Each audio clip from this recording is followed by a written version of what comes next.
Mutton curry vada ఎలా అయితే నా స్టైల్లో ప్రిపేర్ చేస్తానో ఈ వీడియోలో చూసేయండి ఫ్రెండ్స్ అందరూ.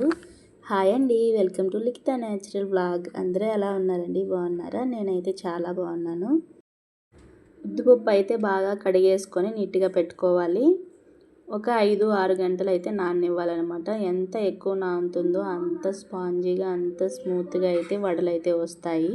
ఇప్పుడైతే ఒక మిక్సీ జార్ తీసుకొని అందులో వేసేసుకోవాలి పప్పు. కొద్దిగా ఉప్పు వేసుకొని మనం గ్రైండ్ చేసేసుకోవాలన్నమాట. మీకోసం ఒక చిన్న టిప్ అండి, ఇందులోనే చూసేయండి. ఇప్పుడు మామూలుగా అయితే మనం వడకి పప్పు నానబెట్టుకుంటాం కదా, నానబెట్టుకున్నప్పుడు ఒక 5-6 గంటలు నానబెట్టుకుంటాము. అలా లేదు, అలా నానబెట్టుకోలేదు, ఒక 2 గంటల సేపే నానబెట్టుకున్నాం అనుకోండి, వడ సరిగ్గా రాదనమాట. అప్పుడు ఏం చేస్తారంటే మనం గ్రైండ్ చేసేటప్పుడే కొద్దిగా సోడా ఉప్పు వేసి గ్రైండ్ చేసేయాలన్నమాట. అప్పుడు బాగుంటుంది వడ వేసుకోవడానికి. సోడా వేసినందువల్ల పొంగుతుందన్నమాట పిండి. అప్పుడు వేసుకున్నా కూడా చాలా బాగుంటుంది. చిన్న టిప్పు ఫాలో అయిపోండి. నేను పప్పు రుబ్బేటప్పుడు కూడా కొద్దిగా ఉప్పు అయితే వేసుకున్నానండి. ఇప్పుడు సోడా కూడా వేసేసుకొని బాగా కలిపేసుకొని ఒక 5 మినిట్స్ అలా పక్కన పెట్టేసుకోవాలి. ఆయిల్ కూడా బాగా వేడెక్కుతుందనమాట. ఇప్పుడు చూడండి, మనం కలిపి పక్కన పెట్టాం కదా, ఎలా ఉందో పిండి, ఎంత బాగా పొంగిపోయిందో. ఇప్పుడైతే మనం వడలు వేసుకున్నా కూడా బాగా స్పాంజ్ లాగా బాగుంటాయి అన్నమాట. నేనైతే పేపర్ అలాంటివి ఏమి యూజ్ చేయనండి వడలు వేయడానికి. పక్కనే కొద్దిగా వాటర్ పెట్టుకొని మనం చెయ్యి బాగా తడుపుకుంటూ వడలు అయితే నేను ఇలా వేసేసుకుంటాను. ఆయిల్ కూడా బాగా వేడెక్కాలండి. చూసారు కదా, ఇదే విధంగా వడలు అయితే వేసేస్తానన్నమాట, చాలా సింపుల్గా.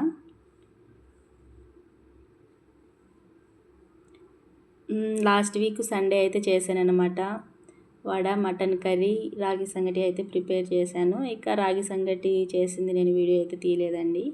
ఓన్లీ వడలు, మటన్ కర్రీ చేశాను కదా, ఆ వీడియో అయితే ఈ రెండు కలిపి ఒక వీడియోలాగా అయితే పెడుతున్నాను.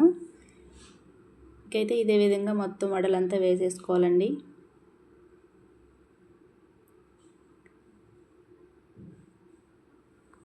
ఇక అయితే అదే విధంగా అన్నీ అయితే వేసేసుకోవాలన్నమాట. నేను ఈ వడలు తిప్పించడానికి కమ్మీ అయితే తీసుకున్నానండి. మా ఆయన అయితే నాకు చేసి ఇచ్చారనమాట. ఈజీగా ఉంటుంది, ఇలా గుచ్చి తీసేయచ్చు, ఆయిల్ ఎక్కువ పీల్చదు అనేసి అన్నాడు. సరేలే అనేసి నేను అయితే తీసుకున్నాను. నేను ఒక చేత్తో వీడియో అయితే తీస్తూ ఒక చేత్తో అయితే తీస్తున్నాను కదా అండి, నాకు అవ్వట్లేదు అనమాట. అందుకే నేను మళ్ళీ నాకు తెలిసినప్పటి నుంచి అండి, అంటే మేము చిన్నపిల్లలుగా ఉన్నప్పటి నుంచి ఇలాగా చేసేవాళ్ళు అనమాట. కమ్మితో ఎత్తేవాళ్ళు. మనం వడ ఉంటుంది కదా, వడ మధ్యలో చిన్న హోల్ పెడతారు కదా, ఆ హోల్ నుంచి అయితే ఈ కమ్మితోటి ఒక్కొక్కటి తీసేయచ్చు, ఈజీగా ఉంటుంది. ఆయిల్ కూడా చాలా బాగా అంటే ఒడిగిపోతుంది అనమాట వడలో లేకుండా. నేను ఎప్పుడూ చేయలేదండి, ఇదే ఫస్ట్ టైం అనమాట. కమ్మితో అయితే చేద్దాము అని అనుకున్నాను, వడలు అయితే తీసేద్దాం ఈజీగాని. నా వల్ల అయితే అవ్వలేదండి. ఇక నేనైతే మళ్ళీ స్టైనర్తో అయితే అన్ని వడలని అయితే వేసేసాను. మొత్తం అయితే ఇదే విధంగా కాల్ చేసుకున్నాను అన్నమాట. చూడండి, ఇప్పుడైతే మనం స్టైనర్తో అయితే తీసేస్తున్నాను ఈజీగా. మనకు అలవాటు లేని పనులు మనం చేయలేమండి.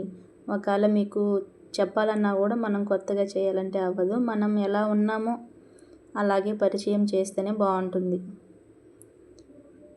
అని నా ఉద్దేశం. మీరేమంటారు కామెంట్ చేయండి. ఇంకైతే వడలన్నీ పూర్తి అయిపోయానండి, అన్నీ వేసేసామన్నమాట. ఇంకైతే పక్కనే నేను మటన్ కర్రీ కూడా ప్రిపేర్ చేసేస్తాను. చూడండి, ఇకైతే నేను బాగా క్లీన్ చేసేసుకొని ఉప్పు పసుపు వేసి బాగా ఉడకబెట్టేసుకున్నానండి. చూడండి ఎంత బాగా ఉడికిపోయిందో. ఇప్పుడైతే అదే విధంగా నేను వేరే ప్యాన్ ఒకటి పెట్టేసుకొని ఆయిల్ అయితే వేసేసుకున్నాను అనమాట. ఆవాలు అయితే వేసేసుకున్నానండి. ఉల్లిపాయ కూడా సన్నగా కట్ చేసుకుని ఆయిల్ అయితే వేసేసుకుందాము. ఒక టమాటో, వెల్లుల్లి, ఉల్లిపాయ అన్నీ అయితే గ్రైండ్ చేసేసుకున్నాను. ఇదిలాగా పేస్ట్ లాగా చేసేసుకోవాలన్నమాట. చూడండి ఎంత బాగా ఫ్రై అవుతున్నాయో. కొద్దిగా సాల్ట్ వేసేసుకొని ఫ్రై చేసుకోవాలి. ఉల్లిపాయలు ఇలాగా గోల్డెన్ కలర్లో వచ్చేయాలండి. ఇకైతే కరివేపాకు కూడా వేసేసాను అనమాట. టమాటో పేస్ట్ కూడా వేసేసుకొని మనం బాగా ఉడకబెట్టుకోవాలండి నూనెలోనే, బాగుంటుంది టేస్ట్. అప్పుడు కొద్దిగా సాల్ట్ కూడా వేసేసుకొని ఉడకబెట్టుకోవాలన్నమాట. ఇందులో అయితే కొద్దిగా అల్లం పేస్ట్ అనమాట, అల్లం వెల్లుల్లి పేస్ట్ అండి. ఇకైతే మనము ఆయిల్ అయితే సపరేట్గా వచ్చేయాలన్నమాట. అప్పుడే ఉడికినట్లు అర్థం. కొద్దిగా పసుపు అయితే వేసేసుకుందాము. మనం ఇదే విధంగా లో ఫ్లేమ్లో అయితే ఉడకనివ్వాలి. చూడండి ఆయిల్ ఎంత బాగా సపరేట్ వచ్చేసిందో. ఇందులో అయితే కొద్దిగా ధనియాల పొడి, కొద్దిగా కారం, కొద్దిగా మటన్ మసాలా అన్నీ వేసేసుకొని సిమ్లోనే బాగా ఉడకనివ్వాలి. చాలా సింపుల్ అండి. నేను పిల్లోళ్ళు ఎక్కువ ఉండేది కాబట్టి ఇంట్లో, అందుకని నేను కారం కూడా కొద్దిగా వేస్తున్నాను అనమాట. మీకైతే మీరు కారం ఎక్కువ తినే వాళ్ళైతే ఎక్కువ వేసి అయితే చేసుకోండి కర్రీ. నీకైతే మటన్ మసాలా కూడా వేసేసాను అనమాట. ఇదిలాగా మొత్తం అయితే సిమ్లోనే మనం గ్రేవీ లాగా తయారు చేసేసుకోవాలన్నమాట. చూడండి ఎంత బాగుందో. ఇప్పుడు మనం ముందుగా ఉడకబెట్టుకున్నాం కదా మటను, అందులో అయితే వేసేసుకోవాలన్నమాట. అంతే అండి, చాలా సింపుల్. ఇకైతే నేను మటన్లో అయితే వేసేస్తున్నాను. ఇప్పుడు చేసుకున్నదంతా మొత్తం మనం మటన్లో అయితే వేసేసుకొని ఉప్పు అంతా సరిగ్గా ఉందా లేదని ఒకసారి చెక్ చేసుకొని మళ్ళీ ఈ గిన్నెతో పాటు మనం గ్యాస్ మీద అయితే పెట్టేసుకొని ఇంకొద్దిసేపు ఉడకనివ్వాలన్నమాట. ఇక నేను వడలు సంగటి రెండు కాబట్టి కొద్దిగా మాకు చిక్కగా ఉంటే అవదండి. ఇక పిల్లోళ్ళు ఉండేది కదా, అందుకని కొద్దిగా నేను ఇకైతే లూజ్గా కొద్దిగా మాకు వడకి అద్దుకొని తినడానికి వీలుగా అయితే నేను కర్రీ అయితే చేశాను. ఓకే అండి, ఇకైతే మన వడలు, మటన్ కర్రీ, రాగి సంగటి అయితే ప్రిపేర్ అయిపోయింది. ఇకైతే మీకోసం అయితే వేసి మరీ చూపిస్తున్నాను. ఈ చిన్న వీడియో మీకు నచ్చినట్లయితే లైక్ చేయండి, షేర్ చేయండి, సబ్స్క్రైబ్ చేయండి. మన ఛానల్కి సపోర్ట్ ఇవ్వండి ఫ్రెండ్స్. Okay bye. ఇంకైతే టేస్ట్ మట్టుకు సూపర్ అన్నమాట. ఓకే అండి, మరొక వీడియోతో మళ్ళీ కలుసుకుందాం ఫ్రెండ్స్. బాయ్ అందరికీ. అందరూ అయితే ఫుల్ వీడియో చూసి ఎలా ఉందో కామెంట్ చేయండి ఫ్రెండ్స్.